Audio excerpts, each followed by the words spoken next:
Ce matin, nous allons donc apporter un enseignement sur le thème « Les guerres d'Armageddon et de Gog et Magog ».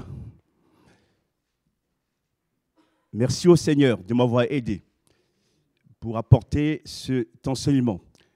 Je compte sur sa grâce encore pour me soutenir, car ces choses se trouvent dans le livre de l'Apocalypse, qui signifie révélation, qui ne sont pas toujours simples à saisir avec l'esprit humain. Il faut que l'Esprit du Seigneur lui-même nous assiste pour pouvoir dire les choses selon sa lumière. Premier point de ce message, la guerre d'Armageddon, qui sera la troisième guerre mondiale et qui sera suivie d'une autre guerre, la quatrième. Mais entre-temps, il peut y avoir des soubresauts, il peut y avoir des guerres qui ne sont pas donc définies comme la guerre d'Armageddon, puisqu'il y a des signes qui sont importants pour que nous puissions saisir cette vérité. Armageddon signifie montagne de Megiddo ou colline de Megiddo. Et un texte qui est très important pour comprendre l'origine de cette troisième guerre mondiale, c'est dans Apocalypse chapitre 16, verset 16, que je lis. Les esprits démoniaques rassemblèrent les rois dans le lieu appelé en hébreu Armageddon. C'est dans ce lieu qu'il y aura cette guerre terrible. Et à l'origine, Armageddon était une cité cananéenne, une cité royale. Et la Bible précise qu'il y aura 7 coupes. Et c'est à la 7e coupe, par le 7e ange, qui va déclencher cette guerre mondiale. La troisième guerre mondiale, voilà. En ce moment, donc, il y a cette guerre entre la Russie et l'Ukraine.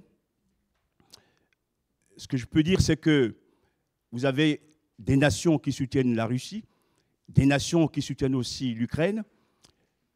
Et s'il n'y a pas une maîtrise, une cessation des hostilités, ça peut déboucher sur une guerre mondiale.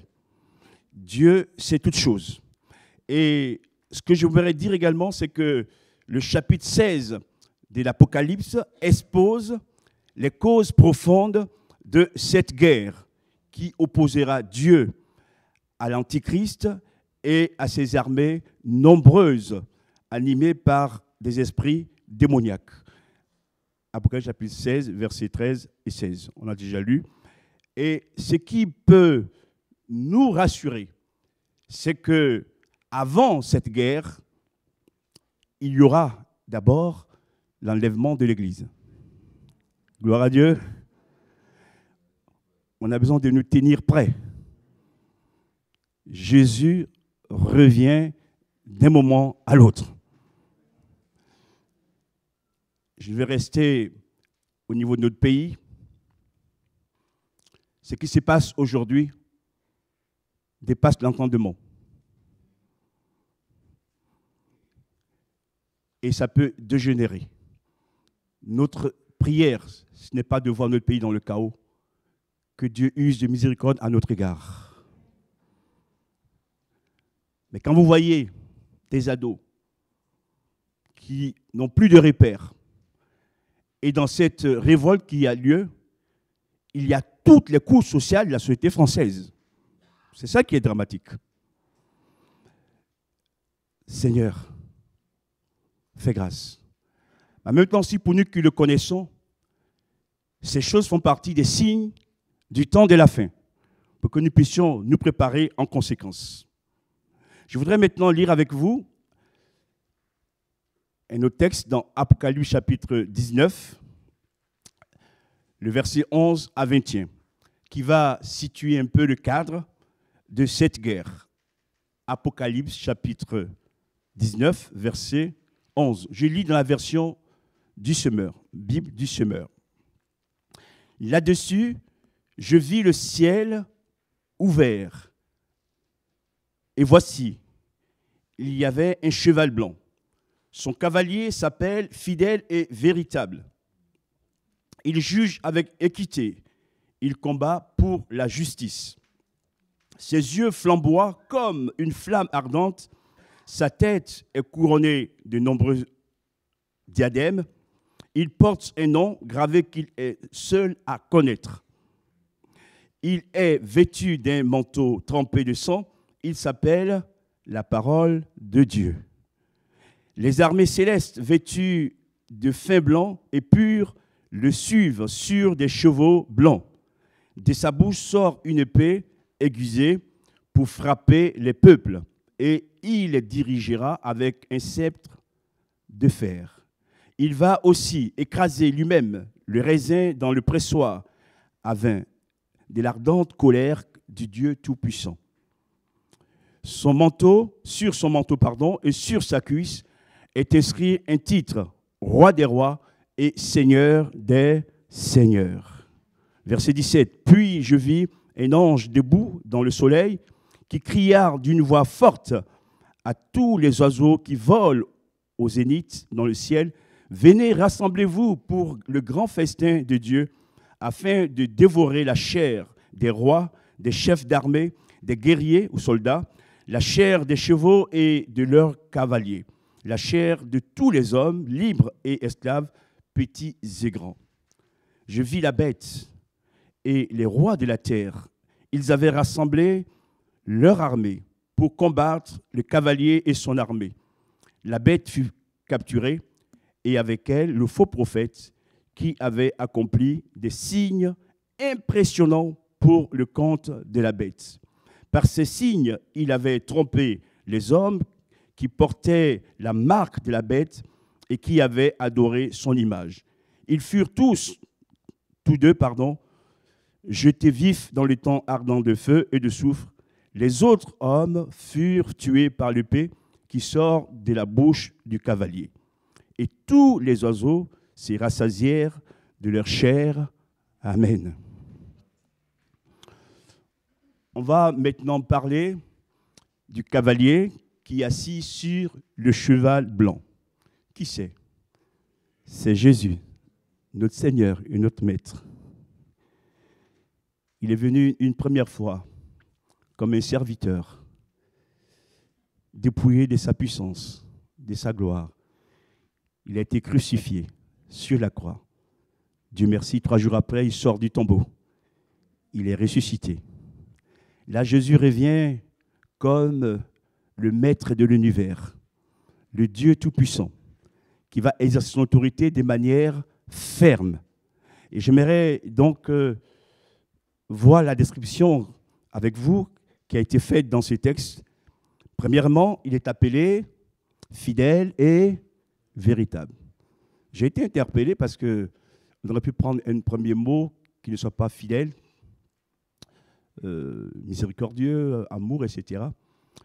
Mais le premier mot qui définit Jésus ici, c'est le mot fidèle. Comme pour nous dire aussi à nous, j'étais sauvé, mais sois fidèle jusqu'à la mort. Jusqu'à la mort. Fidèle à Dieu. Fidèle à sa parole. Et quand vous lisez les paraboles qui parlent des serviteurs et de leurs maîtres, et quand il les félicite, il dit d'abord ces paroles: bon et fidèle serviteur, entre dans la joie de ton maître. C'est pas bon et puissant serviteur. On peut avoir la puissance et ne pas être fidèle. Le diable a la puissance aussi, hein, mais il n'est pas fidèle. Soyons fidèles à Dieu, fidèles au Seigneur. C'est très important. Gloire à Dieu. Fidèle et véritable. Il est le véritable. Il n'y a pas d'autre Dieu. Il est le seul et unique Dieu que nous devons adorer et servir. Et tout ce qu'il dit s'accomplit.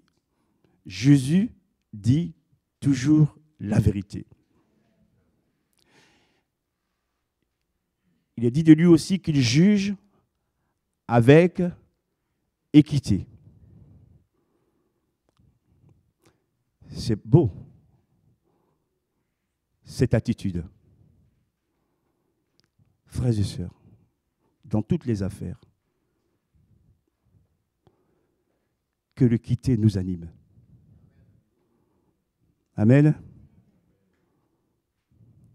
Même quand Dieu agit à l'égard d'Israël, il agit avec équité. Quand il faut le défendre, Dieu le défend. Mais quand il faut le corriger, Dieu le corrige. Mais je dirais autant aussi pour l'Église. Quand Dieu doit défendre l'Église, il défend l'Église. Mais quand Dieu doit corriger l'Église, il doit aussi la corriger. Si vous m'avez compris, frères et sœurs, quand Dieu doit encourager le chrétien, il le fait. Mais quand il veut aussi le corriger, il le corrige. Gloire à Dieu. Ne mêlons pas nos sentiments humains dans ses affaires. Dieu sait ce qu'il fait. Soyons dans l'équité. Et il est dit aussi qu'il combat pour l'injustice. Vous suivez avec moi ou pas? Non, il ne combat pas pour l'injustice, il combat pour la justice. Gloire à Dieu. Nous suppléerons après la justice. Je ne vais pas entrer trop dans les détails dans ce qui vient d'arriver dans la région parisienne. Chacun émet son verdict ou ses avis. Mais où est la véritable justice? Qu'est-ce qui s'est réellement passé? C'est ça qu'il faut chercher à savoir. Ne pas prendre parti pour l'un contre l'autre, mais dire la vérité uniquement. Gloire à Dieu. Que Dieu nous aide aussi à avoir de tels sentiments dans nos vies. Jésus est juste. Il est dit aussi que ses yeux, excusez-moi, je reviens en arrière, il juge avec équité et combat par la justice ou pour la justice. Il est assis sur un cheval blanc. Le blanc nous parle de pureté. C'est important aussi que nous puissions aussi révéler cette réalité, cette distinction que la Bible nous rapporte ici. Agir toujours dans la pureté et pour la pureté. Maintenant, troisièmement, ses yeux sont comme une flamme de feu. On peut cacher des choses aux hommes, parce que les hommes sont finis et limités. On ne peut rien cacher à Dieu. Ses yeux sont perçants, il voit tout, il sait tout. Il lit même dans les profondeurs de nos cœurs. Ce matin, par exemple, nous sommes rassemblés dans ce lieu, nous avons loué le Seigneur, adoré le Seigneur. Mais nos pensées secrètes, Dieu seul les voit. Et Dieu les connaît. Que ce matin, nous puissions dire au Seigneur, tel que tu es, nous voulons aussi te ressembler. Alléluia. Il est dit également que sur sa tête, il y avait plusieurs couronnes. Plusieurs couronnes. Je dirais ceci, dans le monde, il y a des têtes couronnées. Mais celui qui est le vrai roi, c'est Jésus. C'est Jésus. Et même les couronnes qu'il nous donnera, nous les déposerons à ses pieds. Jésus a plusieurs couronnes, n'a pas qu'une couronne. Il a plusieurs couronnes. Je pourrais dire certaines choses là-dessus, mais je ne vais pas m'étaler trop. Il a la couronne de la puissance. Il a la couronne de la miséricorde. Il a la couronne de la justice. Il a la couronne du passé, du présent et de l'avenir. Et cette couronne, elle est inoxydable. C'est le seul unique roi qui vit et qui demeure à jamais. Gloire à son nom. Et nous voulons ce matin couronner Jésus par nos chants, notre adoration, par notre amour. Et lui dire que Seigneur, tu es digne d'être célébré, Tu es digne d'adoration. À toi revienne toute la gloire. Et ton Église t'attend pour ton prochain retour. Il est dit aussi qu'il porte un nom que lui seul connaît. Et là, je voudrais dire ceci, c'est que dans la Bible, nous avons une révélation d'ordre général sur Jésus, sur le salut. Ce qui nous suffit pour être sauvé, etc., et marcher tous les jours de la vie. Mais reconnaissons-le, frères et sœurs, qu'aucun de nous ne connaît parfaitement qui est Jésus. Il faut qu'on soit humble. Hein? Quelqu'un vient vous dire que Jésus, je le connais totalement. Ah, attention. On apprend toujours, on le découvre toujours. Parce que Jésus a plusieurs facettes. Alléluia. Il est homme, il est Dieu, il est esprit. Il parle dans nos cœurs intérieurement. Il nous accompagne, il se révèle, il nous adresse des paroles de réconfort, d'encouragement. Et sa grâce nous donne de toujours espérer en lui. Certains ont peut-être chaud, si Romain veut mettre un peu la clim, légèrement. Voilà, ça serait bien, merci. Il est dit aussi que dans lui seul connaît ce nom. Donc il y a ce nom, il n'y a que Jésus qui le connaît. Nous, on ne le connaît pas.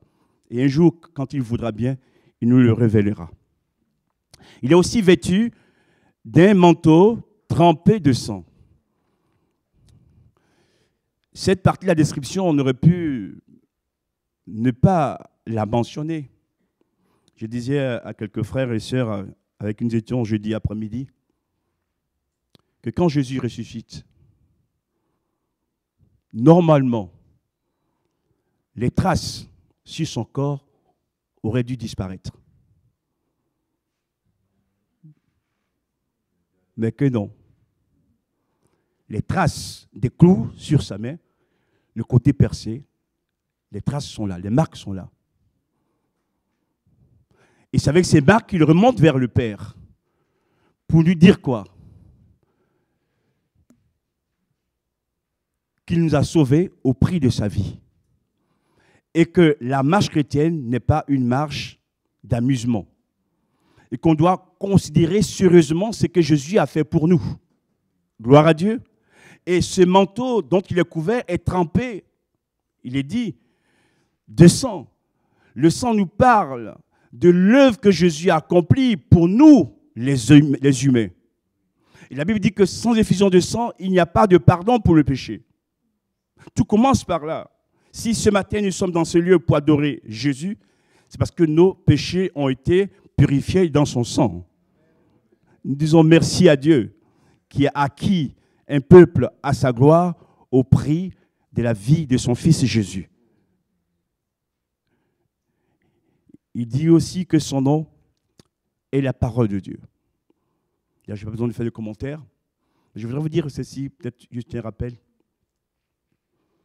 L'Esprit fait son œuvre, nous le remercions pour ce qu'il fait. Mes frères et sœurs, un cadeau essentiel que Dieu nous a donné, c'est la parole de Dieu.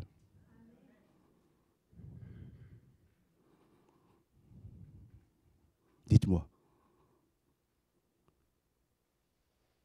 si toutes ces émeutes qui se passent en ce moment, dans chaque camp, ils avaient la connaissance de la parole de Dieu, ils auraient un savoir. Ils n'agiraient pas ainsi. Frères et sœurs, prions, pas seulement pour notre pays, mais pour le monde entier, pour que les hommes découvrent la parole de Dieu. La bonne et la vraie éducation commence par la connaissance de la parole de Dieu. Ça vaut tous les livres que les hommes écrivent sur cette terre. Et on en a besoin. Et ces livres nous communiquent la paix, nous communiquent la joie, guérit nos cœurs brisés. Ces livres nous font vivre les promesses de Jésus et nous fait découvrir qui est Dieu à notre égard, notre Dieu d'amour. Merci Seigneur pour ta parole qui guérit nos cœurs, qui nous ouvre les yeux. Et Jésus est accompagné par des armées célestes. Le mot céleste a son importance. Parce que l'Église est enlevée. Nous faisons partie maintenant de l'armée céleste de Jésus. Et quand il revient combattre, nous venons aussi avec lui. Il est question de saints. Nous sommes montés sur des chevaux blancs. Et cela aussi a son importance. Jésus est assis sur un cheval blanc. Ceux qui le suivent sont assis sur un cheval ou des chevaux blancs. Ça veut dire que la nature de Jésus, qui est de la pureté, de la vérité et lumière, il va nous communiquer cette nature. Amen. Tu ne peux pas, je le dis comme ça, voir Jésus monter sur un cheval blanc, je parle au niveau symbolique, et toi marcher sur un cheval roux, vert ou noir. Si tu suis Jésus, tu dois marcher ou monter sur le même cheval que lui. Gloire à Dieu pour avancer. Seigneur, merci pour ta parole. Et cette armée est habillée de fin lin blanc et pur. Donc le mal n'y est plus. Nous sommes vêtus de fin lin. La qualité du vêtement, la pureté du vêtement et sa couleur nous montrent que Dieu a puissamment agi en nous. Alléluia. Merci Seigneur. Dieu, un jour, nous rendra semblables à Jésus. Il est en son cours. On y marche. On y va. Que nous gardions, jour après jour, nos vêtements purs. De sa bouche sort une épée aiguë à 2 tranchants. La puissance de la parole de Dieu. Sur la parole de Dieu, des choses peuvent arriver. La parole de Dieu crée le miracle. Et ce matin, je me dis à quelques-uns qui sont peut-être malades, fatigués aussi, qu'en entendant la parole de Dieu, qu'elle puisse créer en vous la vie. Alléluia, gloire à Dieu. Merci Seigneur pour ses bontés et ses grâces dans nos vies. Donc de sa bouche sort une épée aiguë, mais là c'est pour frapper les nations. Il vient maintenant pour juger. Il y a un temps où Dieu est patient. Dieu use de grâce et de miséricorde. Mais il y a un temps où Dieu va agir.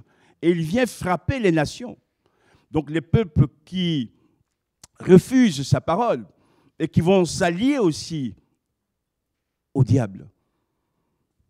Je ne l'ai pas dit, mais un temps viendra où des hommes du chiffre 166 afin de pouvoir vendre et commercer, acheter et vivre. Et tous ceux qui l'ont refusé seront mis à mort par l'Antichrist, la bête. Et tous ces hommes donc suivent l'ennemi. Donc Jésus vient pour aussi faire justice et établir donc la paix. Donc ces gens, ces personnes, ces nations plutôt, sont frappées par Jésus. Et il est dit qu'il les dirige d'un sceptre de fer. Le fer est lourd. Et le fer dont il est question ici est dans la main du Seigneur. Quand il revient combattre l'ennemi et ses nations, il va user d'une autorité de fer. Je fais une parenthèse. Ça vaut ce que ça vaut. Il ne faut pas généraliser, parce qu'il y a des exceptions. S'il y avait un peu plus d'autorité dans les pays, je ne dirais pas dans notre pays, à commencer par les familles, bien de choses seraient évitées. D'accord ? Et Jésus vient, cette fois-ci, avec une ferme autorité, régler les problèmes.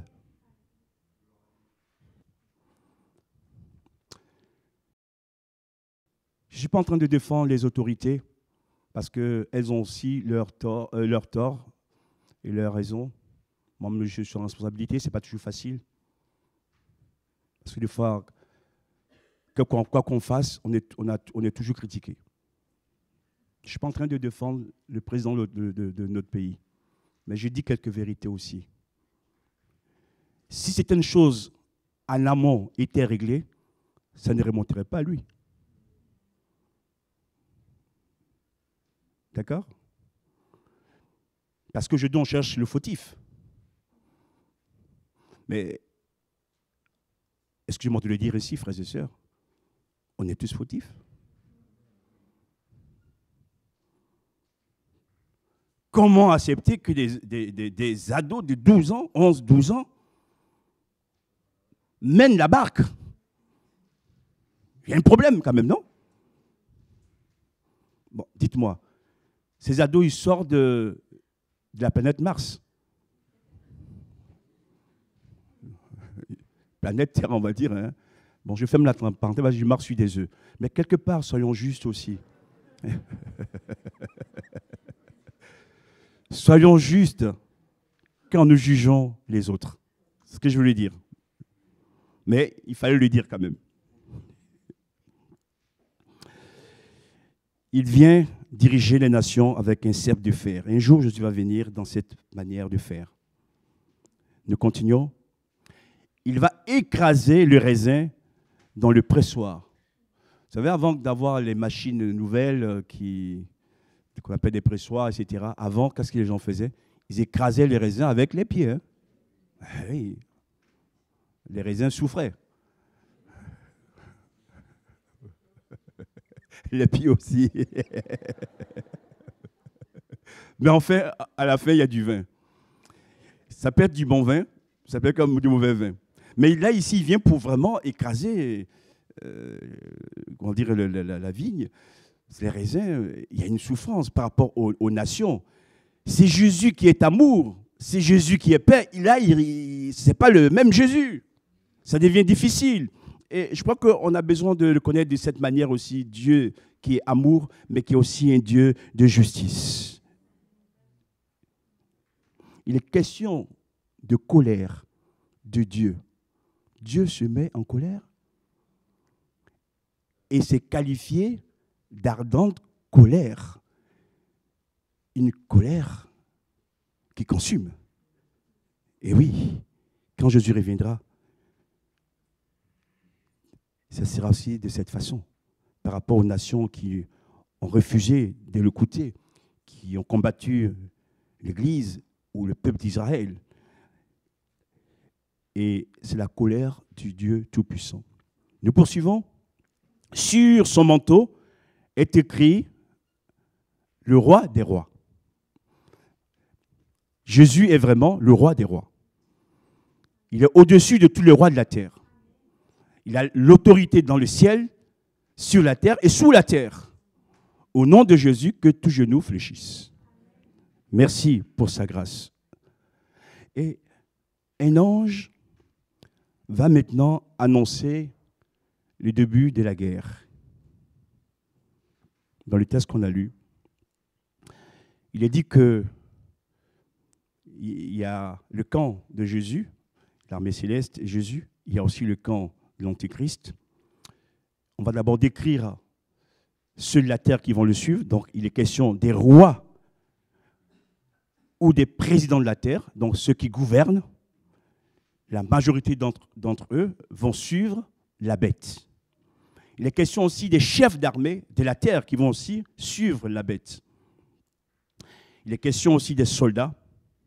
C'est une coalition démoniaque dont le chef est l'Antichrist qui va entraîner des nations pour combattre le peuple de Dieu, ici surtout Israël. Et ce que je voudrais dire, c'est qu'il y a à la fois des hommes libres et des esclaves. Il y a aussi des petits et grands.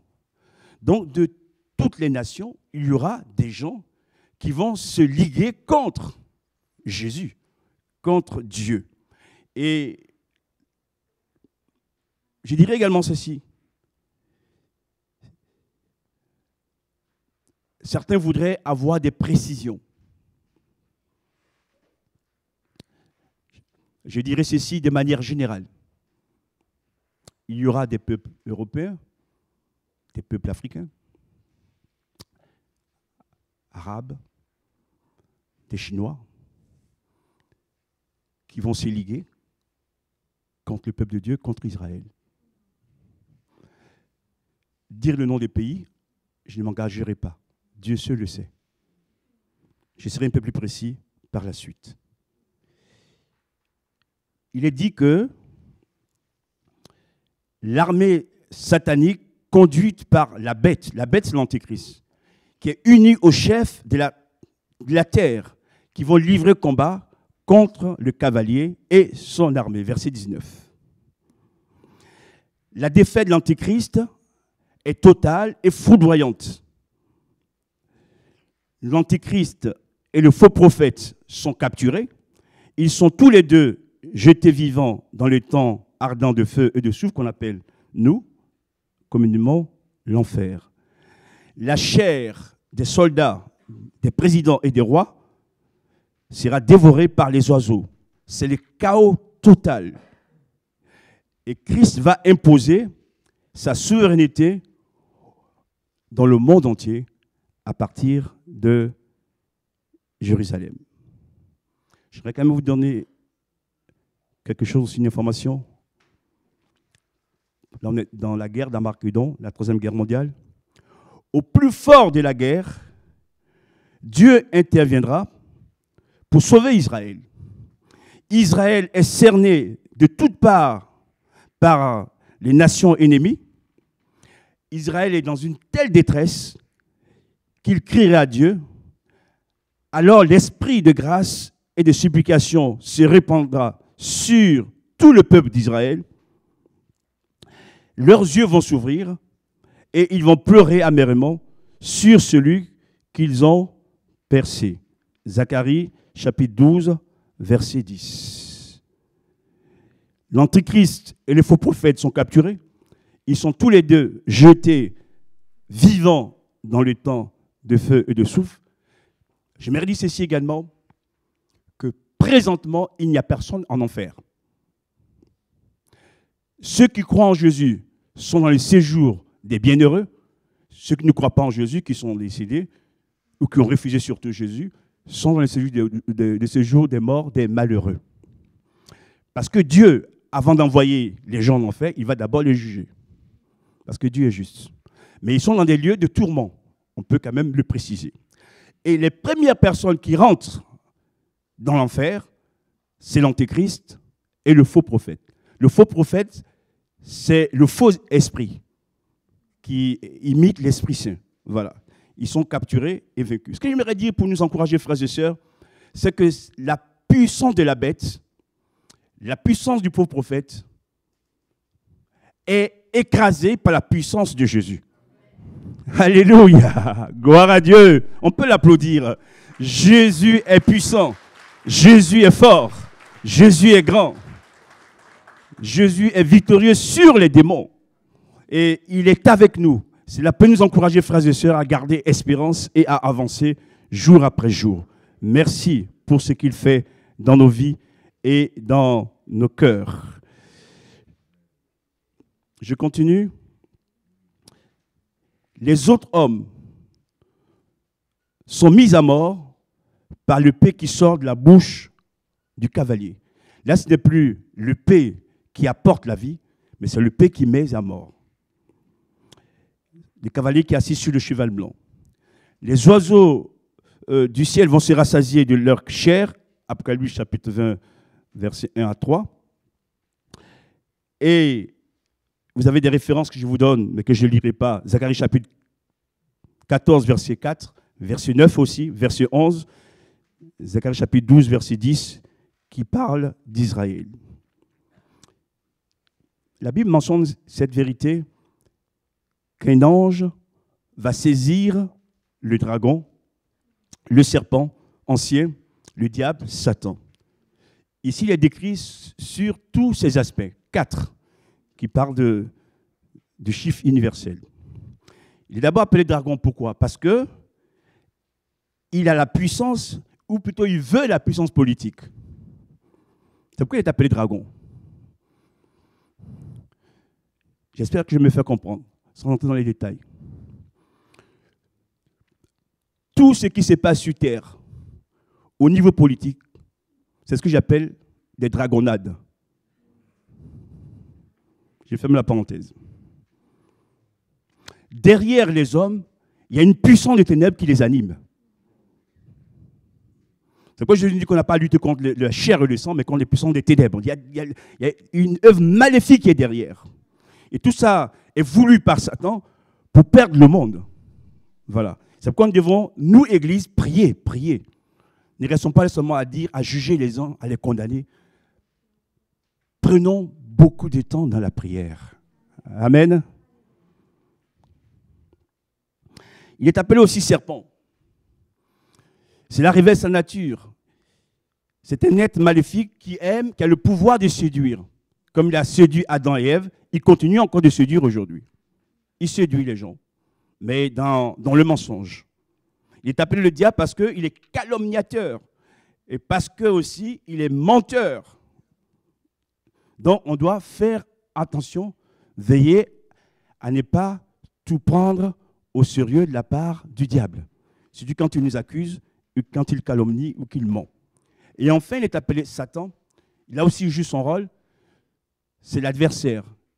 Il s'oppose toujours à Dieu. Il s'oppose toujours à l'Église. Il s'oppose toujours aux hommes de Dieu. Il s'oppose aussi toujours à Israël.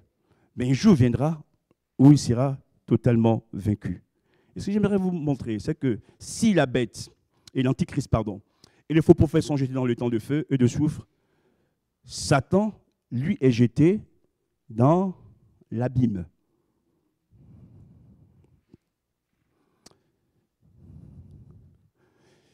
L'abîme est très profond. Je prends un exemple d'actualité. Le Titan. À 3800, explosion, implosion. Mais ça va encore beaucoup plus bas. Hein? Donc Dieu nous montre quoi? Que Satan, malgré sa puissance, malgré ses forces, malgré sa haine, les décisions qu'il fait dans ce monde, un jour, et ce n'est même pas Dieu lui-même qui va agir, mais Dieu envoie un ange pour l'enchaîner et le jeter dans l'abîme.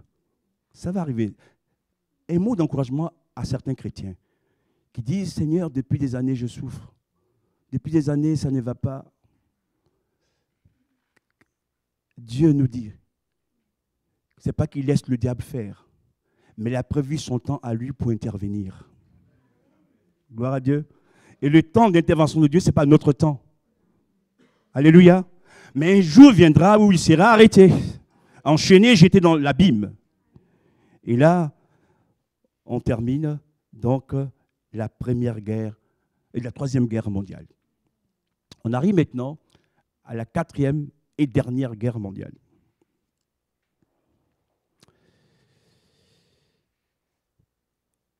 Dès déjà la première guerre mondiale, les gens disaient que c'est la dernière des dernières.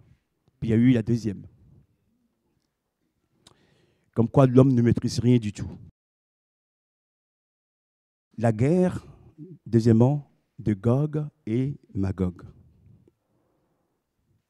Quatrième et dernière guerre sur terre. On va lire pour cela dans Apocalypse, chapitre 20, versets 7 à 10. Apocalypse chapitre 20, versets 7 à 10. Lorsque les 1000 ans seront écoulés, Satan sera relâché de sa prison et il s'en ira tromper les peuples des quatre coins de la terre, Gog et Magog. Il les rassemblera pour le combat en troupes innombrables, comme les grains de sable au bord des mers. Tous ces peuples s'ébranleront sur toute la surface de la terre et investiront le camp du peuple saint, il s'agit d'Israël, et la ville bien-aimée de Dieu. Mais un feu tomba du ciel et les consuma. Alors le diable, qui les trompait, fut jeté dans le temps de feu et de soufre, il y rejoignit la bête et le faux prophète. La bête, c'est l'Antichrist. Et ils subiront des tourments jour et nuit pendant l'éternité. Amen. J'aimerais revenir un peu en arrière. À la fin de la Troisième Guerre mondiale, Jésus pose ses pieds sur les monts des Oliviers. Il va commencer le règne de 1000 ans sur terre. La capitale mondiale sera Jérusalem. Les Juifs étaient à bout de force. Jésus est venu les libérer. Ils vont le reconnaître comme le Messie. Satan a enchaîné. Il est libéré. Et là aussi, on peut se poser la question. Seigneur, tu l'as enchaîné. J'étais dans l'abîme.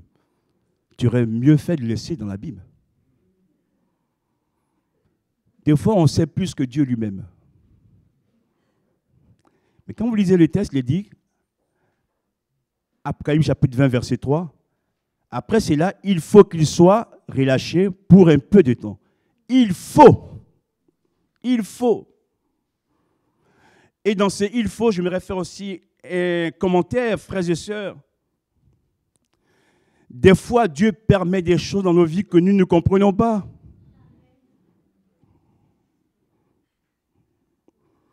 Le chemin est déjà resserré. Et Dieu dit, il faut que tu passes par un chemin beaucoup plus resserré.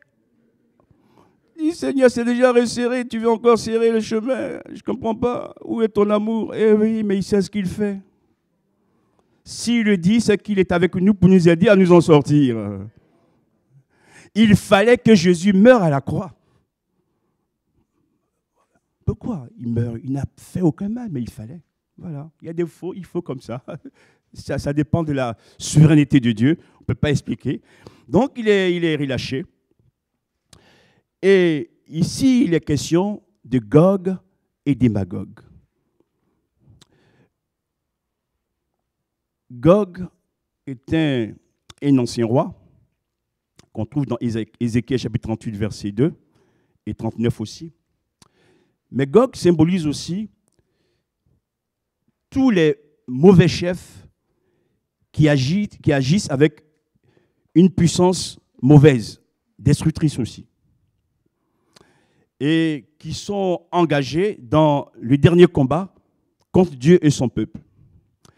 Magog, c'est un pays, certains disent que c'est un peuple aussi, et ce sont les pays du nord, de l'extrême nord. Alors là, quelques-uns ont dit, parce que dans Ézéchiel 38, verset 2, il est dit que Gog du pays de Magog, prince de Roche. Alors, les gens disent Roche, c'est la Russie. Prince de Roche, de Méchec. Et Méchec, c'est Moscou. Je ne vais pas trop m'aventurer dessus, mais disons qu'il y a peut-être une part de vérité. Mais à nous d'être aussi prudents. J'ai dit cela pourquoi? Vous vous souvenez de Gorbatchev, qui a libéré la Fédération soviétique, un homme démocrate. Quand il est arrivé, qu'on a vu le signe sur son front, on a dit que c'était l'Antichrist. Et il a fait tout le contraire. C'est pourquoi, avant de s'avancer, il faut être sûr de ce qu'on dit. D'accord? Mais c'est vrai qu'en ce moment, il y a des soubresauts. Et la Russie, on parle de la Russie énormément en ce moment, qui fait partie aussi d'un élément important. Moi, je dirais ceci quand même, qu'il y aura à la fois des Perses, des Iraniens, il y aura des Arabes, il y aura des... Et Gog, d'ailleurs, est descendant de Japhé. Japhé, pour ceux qui ne le savent pas, c'est le père des Européens. Donc, il y aura aussi des Européens, il y aura des Africains. Et tous ceux-là vont se mettre ensemble parce que finalement, on arrive à la dernière guerre. Ils en ont marre d'Israël. Ce petit pays qui, depuis des siècles, ou des années, pardon, j'ai dit des années plutôt, nous fait souffrir, et enfin, nous embête, pas souffrir, nous embête. On n'arrive pas. Bon, maintenant, c'est bon, on va pouvoir, même il y aura même les Américains qui vont aussi un jour lâcher Israël. On va maintenant lui régler son compte, définitivement. Pour que, c'est pourquoi il est parlé du peuple saint, et le combat s'est fait contre Jérusalem. Jérusalem. Et cette fois-ci, comment Dieu intervient? Il est dit que des peuples sur toute la surface de la terre vont encercler le camp du peuple saint Israël. C'est une armée innombrable qu'on ne peut pas compter. Les gens sont très nombreux. Il y aura aussi les Chinois, voilà, j'ai oublié. Et les Indiens aussi. Voilà. Tout ce monde contre Israël. Il faut qu'on l'écrase, qu'on raye Israël de la carte. Et la ville bien-aimée, on ne veut pas de cette ville. Jérusalem, on ne veut pas de Jérusalem. Tout le Moyen-Orient sera embrasé. La dernière guerre dont aura son dénouement au Proche-Orient. Et Dieu intervient. Je termine. Par quoi? Par l'eau? Non. Il a promis de ne plus détruire le monde par l'eau, depuis le déluge. C'est un feu qui tombe du ciel et qui va les consumer tous. Tous ceux qui sont montrés contre Israël seront consumés, détruits. Le diable, cette fois-ci, est pris et il est jeté dans le temps de feu et de soufre définitivement. Amen. Pour toujours. Alléluia. Et comme il est la source du mal et du péché, ayant été jeté, le mal et le péché sont arrêtés. Mais Dieu ne veut pas régner, plutôt Jésus va régner pendant 1000 ans sur cette terre, mais le règne éternel de Dieu est passé face sur cette terre parce que la terre est entachée par le péché. Et Dieu va créer une nouvelle terre et de nouveaux cieux où la justice habitera.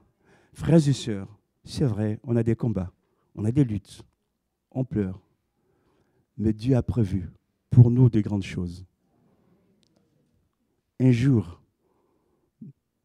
avec lui, nous serons immortels.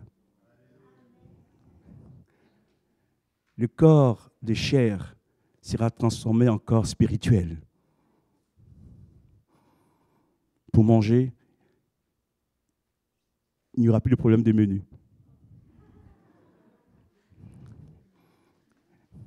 Là-haut, il n'y aura pas de palabres entre mari et femme au niveau du repas.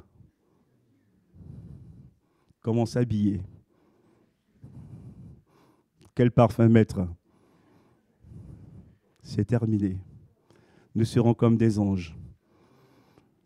Et j'aimerais vous dire que nous nous reconnaîtrons. Gloire à Dieu. Lorsque le croyant meurt, le corps est tourné à la poussière, l'âme et l'esprit remontent à Dieu. Et cette âme et cet esprit un jour ont besoin d'être revêtus d'un nouveau corps que Jésus va nous donner. Et frères et sœurs, avec Dieu là-haut, nous serons très riches. Pas de banqueroute, pas d'inflation. Tout cela est terminé. Les rhumatismes, les maux de tête, les douleurs, waouh, les nuits blanches, c'est terminé. Tout ce qui nous attend. Que Dieu soit béni. J'aimerais le remercier pour tant de bonté. Je voudrais vous laisser quand même un verset en conclusion, frères et sœurs. Apocalypse chapitre 16, verset 15, que nous lirons ensemble. Apocalypse chapitre 16, verset 15, qui a aussi une mise en garde. Voici, frères et sœurs, c'est moi qui ajoute, Jésus qui parle, je viens comme un voleur. Quand le voleur vient vous attaquer, il ne vous prévient pas. Jésus veut nous dire qu'il peut arriver d'un moment à l'autre. Il peut nous surprendre comme un voleur. Et il dit ceci maintenant, heureux celui ou celle qui se tient éveillé ou en éveil, qui reste vigilant et qui garde ses vêtements purs afin de ne pas aller nu, en laissant apparaître sa honte aux yeux de tous. Que Dieu nous garde tous pour ce grand jour et qu'à lui soit toute la gloire. Amen. Merci Seigneur. Merci Seigneur pour ta parole, pour ton enseignement. Merci de nous encourager, de nous montrer que le mal aura une fin un jour. Qu'un jour, Satan, l'Antichrist, le faux prophète seront jetés dans le temps de feu définitivement. Merci de nous aider à tenir ferme, à t'aimer, à serrer ta parole dans notre cœur. Seigneur, merci de bénir ceux qui sont fatigués, relève-les. Merci de sauver aussi les membres de nos familles. Nos pays, Seigneur, viens agir par ta lumière. Que l'ennemi lâche prise, que les liens qu'il tisse autour de la jeunesse soient brisés au nom de Jésus. Afin que ces jeunes se tournent vers toi, oh Seigneur, pour t'accepter comme leur sauveur, ces ados, au nom puissant de Jésus. Bénis ton peuple, bénis aussi Israël, Seigneur. Garde Israël, alléluia, que ton nom soit béni. À lui soit la gloire. Amen.